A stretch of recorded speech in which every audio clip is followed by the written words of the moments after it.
তরকারিটা রান্না শুরু করে দিয়েছি। ভিডিওটা করতে একটু লেট হয়ে গেল।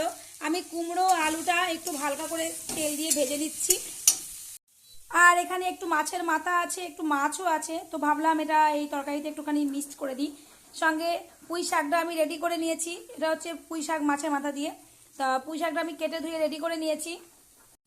আর বর আমাকে মশলা বেটে দিচ্ছে এখানটায়। দেখো মশলা বাটছে, আদা আর কাঁচা লঙ্কা বেটে দিচ্ছে একটু তরকারি দেবো বলে। তো আলুটা আর কুমড়োটা ভাজা হয়ে গেছে, এবার আমি পুঁই শাকটা দিয়ে দেবো। দিয়ে দিলাম। এবার এটাকে ভালো করে একটু মিক্সড করে নেব।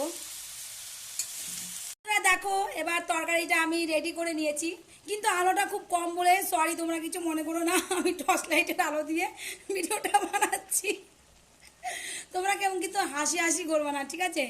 তো এখন এটাকে ভালো করে মজানোর জন্য আমি এটাকে একটুখানি ডেকে দেবো। মশলা দিয়ে দিয়েছি, এটার মধ্যে একটুখানি আদা আর কাঁচা লঙ্কা বাটা দিয়েছি, একটু জিরে গুঁড়ো দিয়ে দেবো, একটু হলুদ গুঁড়ো দিয়ে দেবো, ব্যাস। আর একটু নুন দিয়ে দিয়েছি।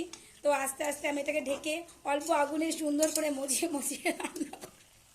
বন্ধুরা এবার এটা একটুখানি হয়ে গেছে, তো আমি এবার এটার মধ্যে মাছের মাথাটা দিয়ে দেবো।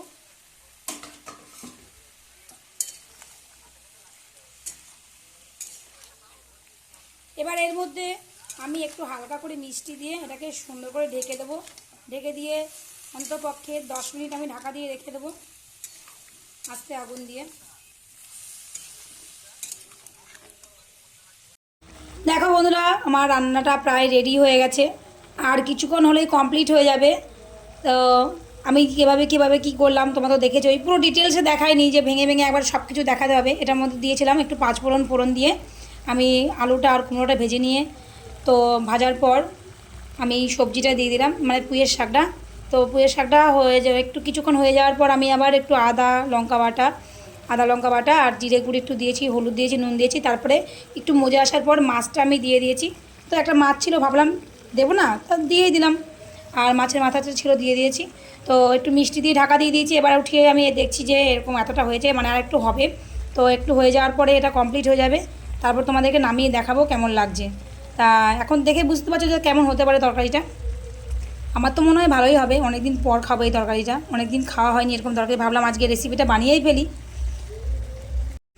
দেখো বন্ধুরা রান্নাটা আমার রেডি হয়ে গেছে, আমি ঢেলেও নিয়েছি। দেখতে পাচ্ছ যে ধোঁয়া উঠছে। তো বলো কেমন হয়েছে। কখনো যদি বাড়িতে ট্রাই করো তাহলে বুঝতে পারবে, ভালোই লাগে খেতে এই তরকারিটা। অনেকেরই ফেভারিট, আমারও কিছুটা ভালোই লাগে। এক তরকারি দিয়ে ভাত খাওয়া হয়ে যায়।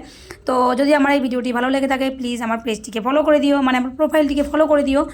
আর লাইক কমেন্ট শেয়ার করে দিও, আর কমেন্টে জানিও যে কেমন লাগলো। তো চলো ঠিক আছে, টাটা বাই বাই, ভালো থেকো তোমরা সবাই।